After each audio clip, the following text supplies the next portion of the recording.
Welcome back to Coffee and Conversation. And we have soda today instead of the coffee. It's been a remarkably mild day. And in fact, I think it's going to hit 60 degrees today and tomorrow. We'll see. But yes, a little too mild for coffee. So the bad cat is sleeping on the other side of the room. He has been extremely good since his walkabout. He was gone for a long time, 31 and a half hours, believe me. Every minute of that, I was aware of the fact that he was gone. And after that, of course, he came back in. He needed cuddle and reassurance because, it's all my fault, like always. But he has not gone off for any more than maybe 40 minutes. With one exception, and that was yesterday morning, and I don't think he intended to be gone as long as he was. I had to go out to a medical lab, have some blood drawn. I should show you my arm. Gosh, it looks like somebody beat me with a stick. But it doesn't hurt. It's just nasty bruising. And I let him out before I left. He came back, I opened the door for him, and he said, "Nope, I'm going to continue to stay outside." And I have no idea how long he was out there because I had to leave. When I came back, of course, first thing, he hops off the porch, runs to greet me, screaming at me the whole time because, I left him and he was out and he might have to stay out and it was all my fault again. So that was the only time that he did not come back when he was supposed to. But in fact, all day yesterday and all day today, he has been coming back. And when I've opened the door, he's scurried inside. So yeah, things are back to normal with the bad cat. He got that walkabout out of his system. And let's hope. Because I was afraid. He likes to go walking when the weather gets nice. We'll have a cold spell, which we call winter, but a cat doesn't have a calendar, so he's not clear on the concept. And then we have a warm spell, which we call spring. Again, cat not clear about the concept. That's when he takes his walkabout. But we got the warm spell in the winter. I mean, it's not spring yet. So I was concerned that maybe we might have something to look forward to if it gets cold again, and then we have spring for real, but it doesn't look like that's happening. So I think maybe we just got an early spring, and Audie got an early walkabout. Let's hope. So today, in response to comments from last week's video, I thought we would talk about something that really came across to me in the comments, and that is our emotional attachment to our stuff and how to try to deal with that. And the first step of that is understanding what we're doing and why we're doing it. So when we come back,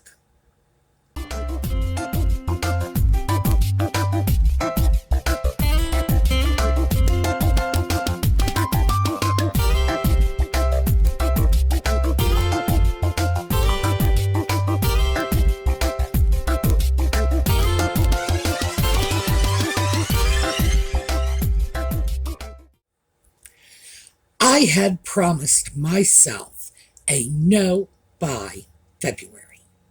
I really want to cut down on my excessive consumption. And I thought, well, February's a good month to go no buy. It's shorter than the other months, so why not? And it's right here before me. It didn't work out. So what happened was, and this actually, in the overall scheme of things, this was a good thing. What happened was, in early February, when we started getting the news that the Princess of Wales was having surgery, that Charles was suffering from prostate troubles, and he was having surgery. And then Fergie, who had just gotten over breast cancer, was diagnosed with melanoma. And that made me feel a little threatened. Why? Because it plugged into my still kind of raw feelings about the death of the late Queen. I was more upset. This is a terrible thing to admit, but this is the truth. I was more upset about the death of the Queen than I was about the death of my own mother. Awful as that sounds, there it is for you. This was someone who had been in my life all my life. And because the late Queen Mom lived for so long, I had an expectation that the Queen was going to go for several more years. So it wasn't just that she died at the age of 96, which, why would I find that unexpected? Well, I did. I was looking for at least another 5 years based on her mother's life expectancy. So, yeah.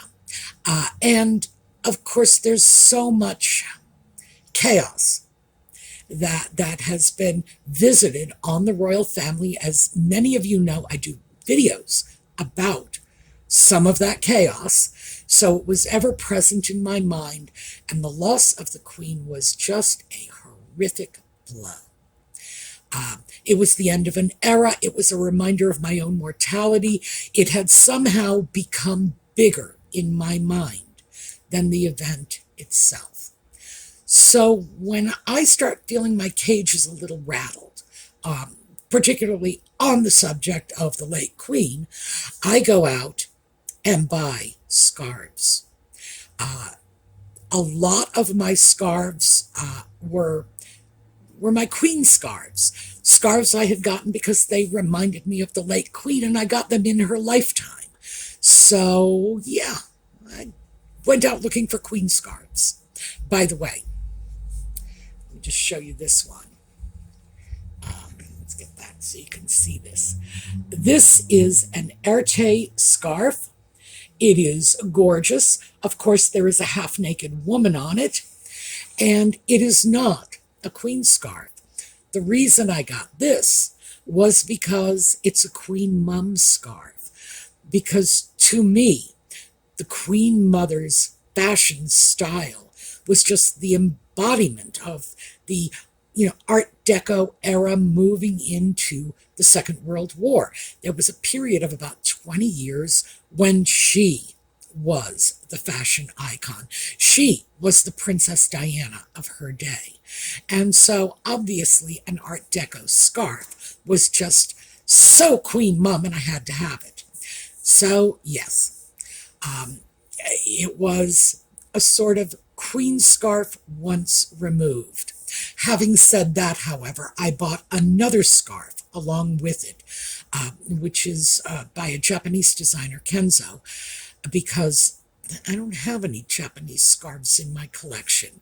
I don't have any Asian scarves in my collection of better scarves in general.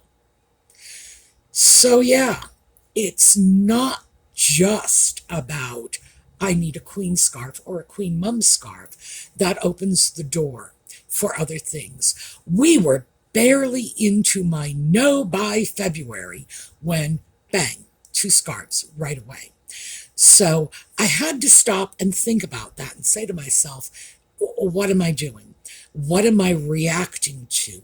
Because I know I am reacting to something.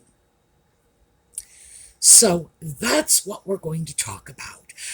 And I am my own best guinea pig here because I don't get all upset and cranky when I make fun of myself. Other people might get cranky if I make fun of them, but I'm very forgiving to me. And besides, as you all know, you are my unofficial unpaid therapists. So we need to talk about my mother. I've mentioned before that my mother was a borderline hoarder, which is to say she had all the makings of a hoarder, but she didn't have that strong emotional attachment to her stuff. She would let us go in and clear out the mess periodically. And the mess was, okay, worst example was a phone call I got from my sister, who was yelling at me at the top of her lungs. And by the way, I think this is where Audie the cat gets it from, because something went wrong in my mother's home and my sister felt I was responsible. It's all your fault, you have to fix it. My sister was screaming at me that she went to my mother's house, walked in the living room, and found a bale of hay. That was probably the most extreme.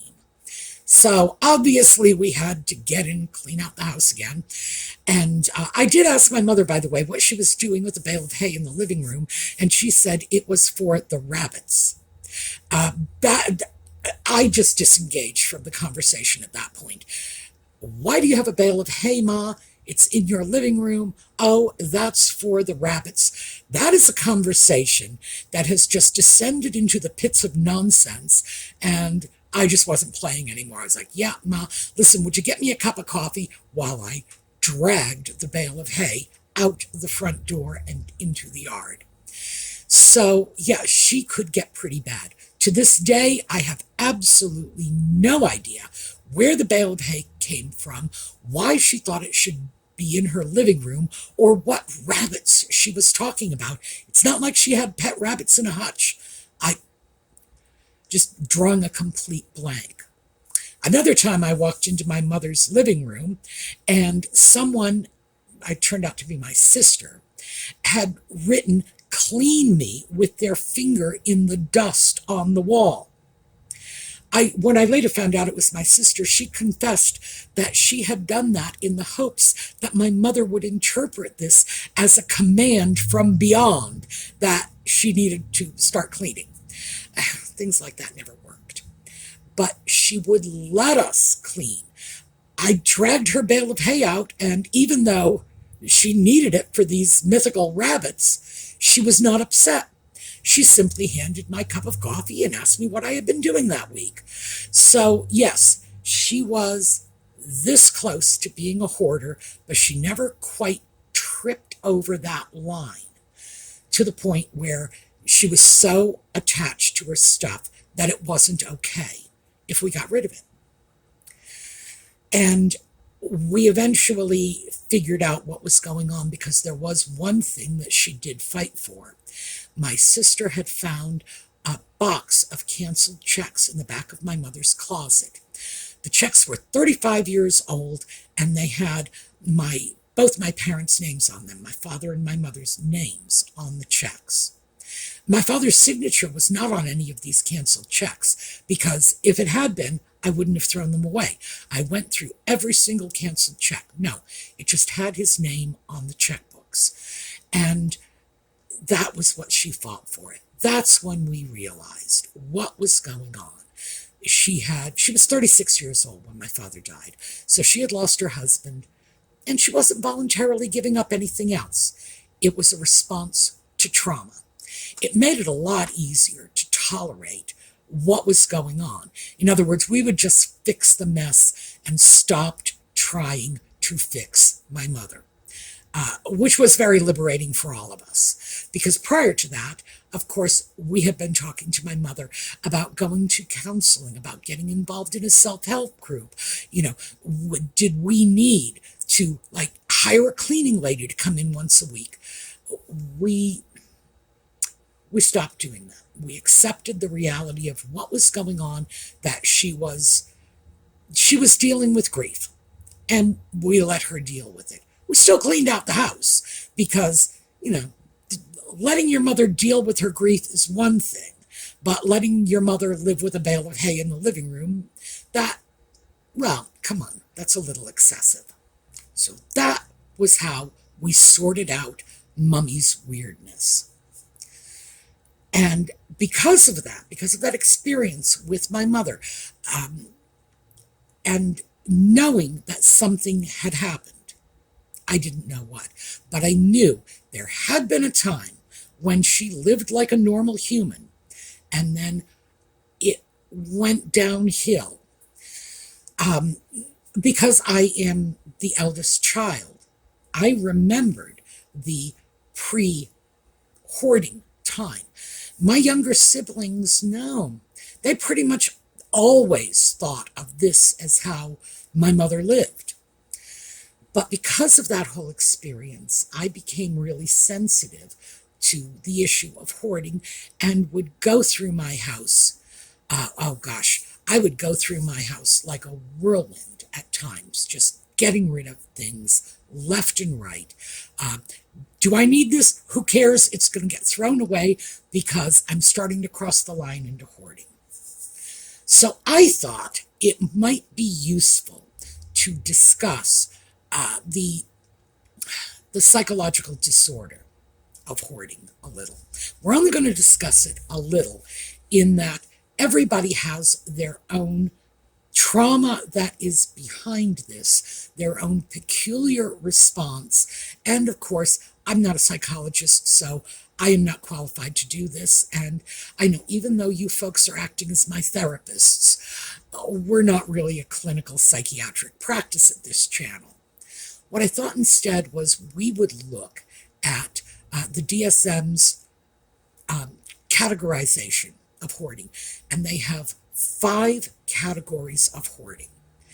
The first is minimal, the second is mild, the third is moderate, then we go to severe and extreme.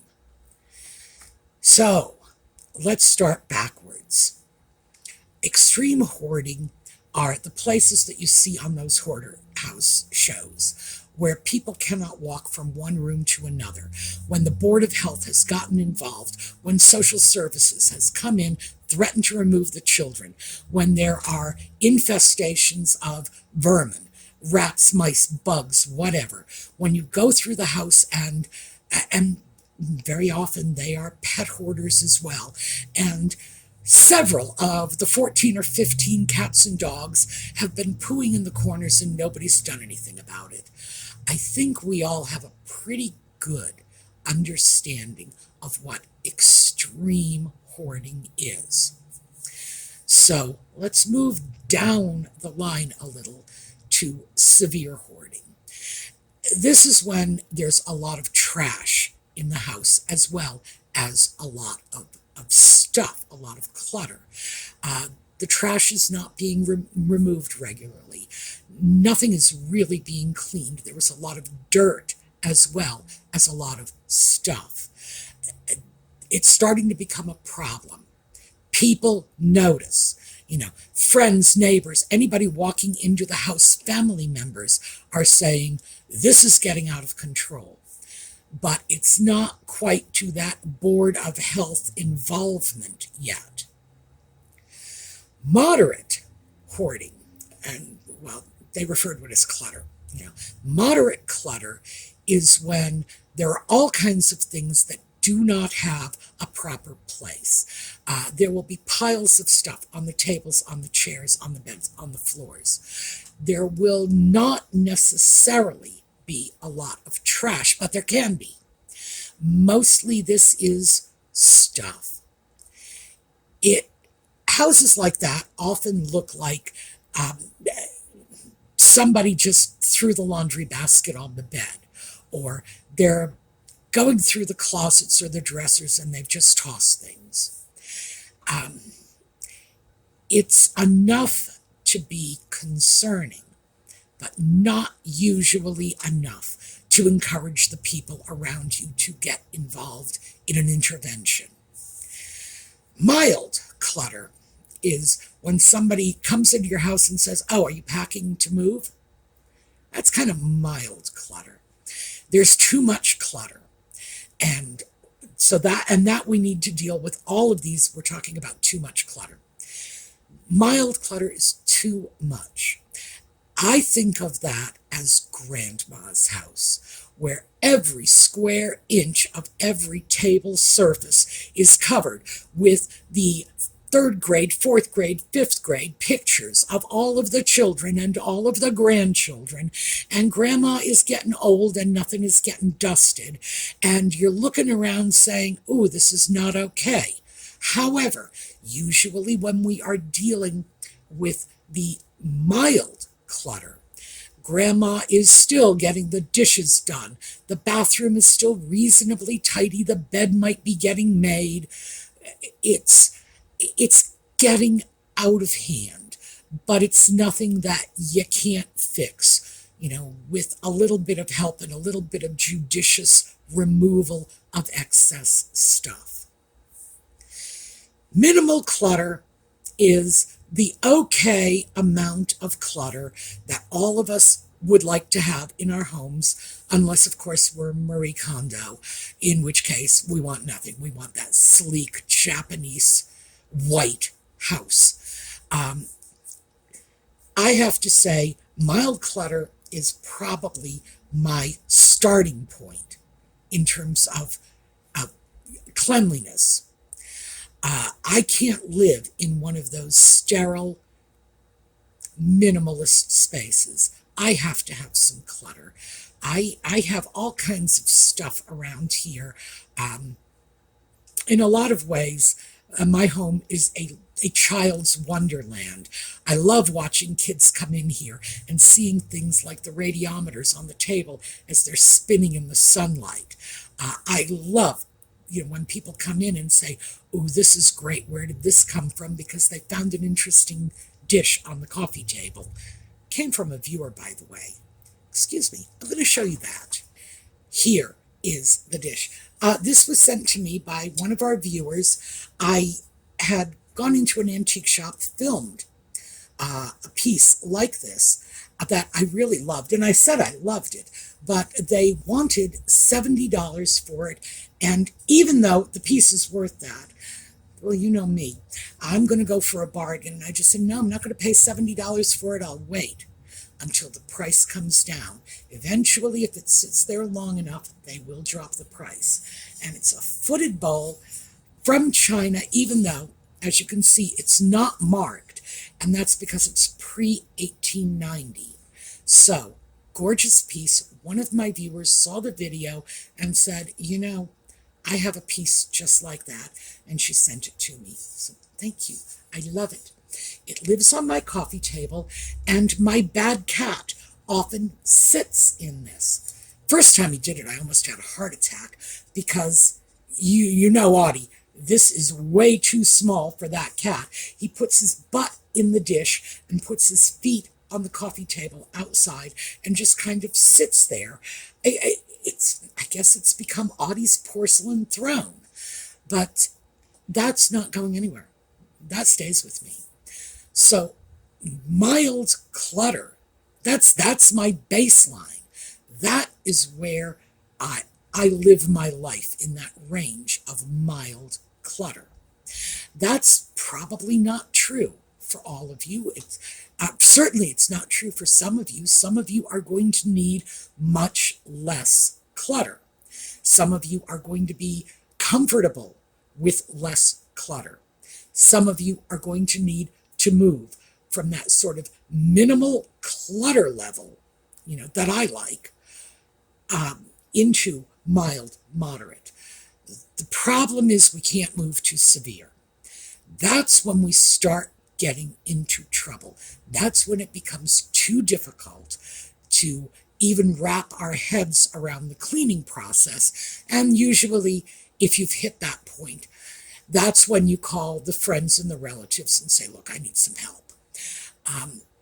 Sometimes we hit that point and we don't recognize that we need help. My mother, interestingly enough, would not refuse the help, but she did not recognize that she needed it. My mother never once picked up the phone and said, will you come over here? I need help cleaning. Never once. We had to do that. Even though she was fine with the fact that we did it, I don't think she really ever understood how far out of hand things got. By the way, that's why I'm throwing my mother into this. She's been gone a long time, so it's not like I have to deal with, yeah, Ma, I was talking about you. Nope, she's gone. I can talk about her. At that point, as I say, fortunately in my mother's case, she never really went over the edge. but that's only because we actively intervened. So what we all need to look at is, what are our triggers? What is it that makes us want to continue shopping on our no-buy Februaries? I know what mine is. I got a taste of that this month. I became sad about the death of the Queen, and I felt I needed to buy something to console myself. I needed to give myself a treat to make myself feel better. And that probably goes back to my early childhood when, you go to the doctor's office, you get a shot, it hurts, they give you a lollipop. It sounds pretty convincing to me that that's where this equation came from. I start to feel pain, somebody should give me something. So in my case, I needed to give me some scarves. We have to become familiar with this. We have to learn to recognize it. When we go out and add to our already cluttered spaces, we need to look at what we are doing. And I can give you another concrete example. I used to buy my toilet paper in 30-roll packages. They were huge. Finding a place to put that giant batch of toilet paper was just too much. It's like they were hiding under the bed. It was really just storing it was an issue for me. Then, of course, 2020 came along, and I was in pretty good shape as far as my toilet paper went, although I did not have as much as I needed. I was not the only person plagued by toilet paper shortages, so I needed to box up my excess toilet paper and hand it around to my neighbors who are elderly and not able to do this sort of thing for themselves, to go and get their own toilet paper, especially since it was being bought out of the stores. And sometimes you would have to really argue with store managers to take out the toilet paper you needed. But yeah, I had to share. And one of our viewers, it was Colleen, so bless her heart, Colleen sent me a whole bunch of toilet paper. By the way, I still have most of the toilet paper Colleen sent me. I tucked it aside in a storage container under the bed in case we ever have another pandemic. And if I ever run out of toilet paper, I know where I have some extra rolls. So thank you, Colleen. It was my favorite brand, too. I couldn't get my favorite brand here in 2020. I simply got whatever the store was willing to sell. So yeah, I also, as soon as toilet paper became available again, went right back to buying those 30-roll packages. Well, I'm not doing that anymore. It occurred to me that I probably only need 1 4-pack of toilet paper every month. So now that's what I'm doing. I wait until I get down to the roll that's on the toilet paper dispenser and 1 extra roll, and then I buy another little tiny 4-pack. And I'm getting a handle on that. I'm starting to realize that overbuying is an issue for me. I grew up in a large family, so overbuying was it wasn't overbuying. It was, for me alone, it's overbuying. But in the context of my large family, 30 rolls of toilet paper would be gone in 2 weeks. It's maybe sooner. So I have to get out of that mindset. And I am looking at this when I start thinking I need to go out and buy something, especially if it's in my danger areas, like the 30-roll packages, or, why am I going out buying a gallon jug of milk when all I really need is a cup of milk for whatever I'm cooking? I've stopped doing that mostly. So now what I need to do is I need to look at the emotional buying. Yes, the queen is dead. No, she's never coming back. I am not going to solve the situation by buying a new scarf. I know this. So I need to start turning that into a reality. And I haven't done that yet. I'm still in that point where I'm looking at my triggers and saying, well, I can cope with this one. I can change that one. I just need to become one with this one before I can do anything. We all have different triggers. Many of us will go online and shop out of boredom. We'll shop out of depression, out of loneliness, out of nostalgia. And you saw that. My nostalgia self bought a pair of shoes not too long ago. We need to recognize when we do this. It's not bad that we're doing it. We're finding ways, in our daily lives to help ourselves get over the rough times. But we need to find different ways. We need to find more constructive ways. And we need to find ways that are not adding to the stress and chaos of filling our houses up with things we don't want, don't need, aren't going to use, and probably aren't even dusting that much. So I hope this has been helpful just in terms of outlining the fact that hoarding is a continuum.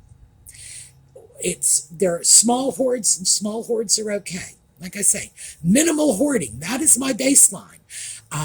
And I tend to move into mild hoarding. I think I'm in mild hoarding right now. If I get into moderate hoarding, I'm in trouble, and I need to deal with it now while it is still in the, somewhere between mild and moderate stage. If it trips over to moderate, then it's just going to be harder to deal with. But knowing why I am doing this, it's half the battle. So, what I'm offering to you guys is a challenge.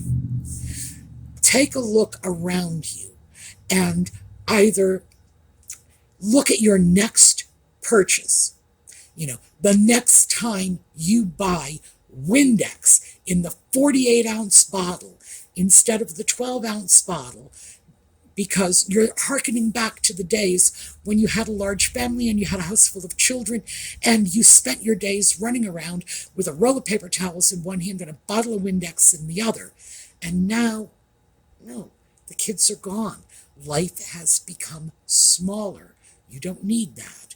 Are you doing it simply because you will save 35 cents over buying that large bottle as opposed to buying the 4 12-ounce bottles? Ask yourself this. Can you scale back? Are there ways in which you can impose a few self-restrictions rather than have to wait until things get out of hand? That's what I'm working on, and we'll see how well I make out on this. And if you happen to feel that you are already in the moderate, severe, extreme end with your clutter, as I said, this is where you ask for help. This is where you go to your family, your friends, your neighbors. If you can afford to, bring in paid professional help. By the way, other people cleaning your stuff is always good because they are not emotionally involved in it. So this is where we need to start looking at it. And we are going to continue because, as I say, it was born out of trauma. My mother's was born out of the loss of her husband at 36 years old. And gosh, I look at that now. That is like half my age. It's hard for me to imagine that. But that's very young to lose your husband. She decided she wasn't going to lose anything else. My latest scarf purchase was, mourning the Queen and feeling that I needed some balm for my troubled spirit, that I needed something to console me for the loss. And I have to, by the way, I'm still not through with that yet. I have to work that out over time, why I am this way. Why do I feel I need a lollipop every time I have like a bad thought in my head? And I expect that I'm extremely lucky because I don't often have moments of depression or, bad. Yes, okay, all right, yes, all right. Well, somebody got left out. He did not make his appearance. We went ahead without him. Can't have that. Do you want to say here? Come on, say hi. There we go. Oh, hey, show them your new collar. Here. That is reflective. I changed it out after the walkabout. The walkabout collar was bright and glittery, but it was not a reflective collar. So now we've got a nice reflective collar. I bought a dozen of them just in case. Gosh, I was just talking about that and the toilet paper. I bought 12 collars for this little guy who never takes his collar off. So yeah, I am still falling into that thinking. That is my trap. If I'm going to get it, I might as well get a whole bunch of them. And it goes back, see, I know the answer to this one. It goes back to growing up in a large family and always having to buy extras because you never want anybody to be left out. You don't want somebody to say, well, he got one, didn't you get me one too? You just don't want that. And I'm still living that life, even though I'm not living that life. It's like it's still going on up here, but in the world around me, no. I do not have 11 other cats saying, well, I need a new collar too. But I'm still thinking that way. Those are still the equations. And gosh, I have to say, one of the things I love about doing these videos is this happens frequently. I will just be talking and catch myself in the middle of my own craziness. So I have to look at that one more carefully. I've been looking at it, but not carefully enough. And I have to look at these equations I make. I miss the Queen, I need a scarf. So I'm sure you all have your own stuff. So this is my challenge. Look at it. Just look at it like a previous purchase or a purchase you're about to make or something you are about to accept because somebody is giving it to you, something like that. Just look at it and see what it's doing. Is this tripping off little unhealthy equations that you have in your head too? Is it based on something that is simply no longer your reality? Okay. I've gone way over time, and I know it. So my apologies. We will be back tomorrow, and we are going to stay within our decluttering and healing from 2020 subjects because I just don't think we're there yet. I don't think we are in a spot where we can walk away from this. Not yet, anyway. All right. I will see you all tomorrow, and in the meantime, have a terrific day.